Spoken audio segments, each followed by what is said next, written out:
অর্থপাচার, খেলাপি ঋণ সহ নানা কারণে বাংলাদেশের বিপর্যস্ত অর্থনীতির সহায়তায় 2023 সালে 30 জানুয়ারি $470 কোটি ঋণ দেওয়া শুরু করে আইএমএফ।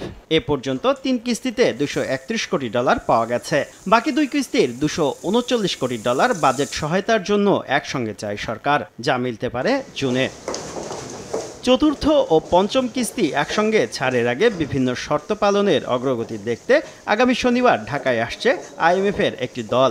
ঋণ পেতে মুদ্রা বিনিময় হার বাজার ভিত্তিক করা, জিডিপির 0.5% হারে বাড়তি রাজস্ব আদায়, বিদ্যুতের দাম বাড়ানো সহ বেশ কিছু শর্ত রয়েছে। যা নিয়ে 6 এপ্রিল থেকে টানা 2 সপ্তাহ সরকারের বিভিন্ন দপ্তরের সঙ্গে বৈঠক করবেন তারা।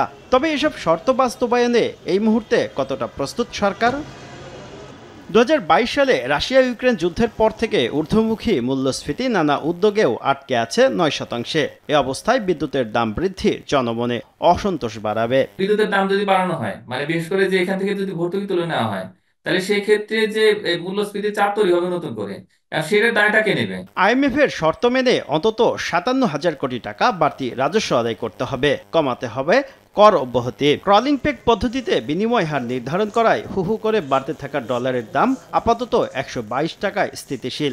এবার আইএমএফ চায় এই পদ্ধতি থেকে বের হোক বাংলাদেশ, যার সঙ্গে একমত নন খোদ অর্থ উপদেষ্টা। হঠাৎ করে ছেড়ে দিলে শ্রীলঙ্কার মতো হয়ে গেলে, পাকিস্তানের মতো হয়ে গেলে তো বিপদে পড়বে। ওরা কতগুলো কন্ডিশন দিয়ে আমরা এই অ্যাকশনগুলো আমরা পুরোপুরি, ওরা বিশেষ করে পুরোপুরি পালন করবো, আমাদের এটা আমাদের সময় লাগে। তবে আইএমএফ এর শর্ত মেনে এনবিআর এর রাজস্ব নীতি থেকে রাজস্ব প্রশাসনকে আলাদা করার উদ্যোগ নিয়েছে সরকার। শুভ খান, সময় সংবাদ, ঢাকা।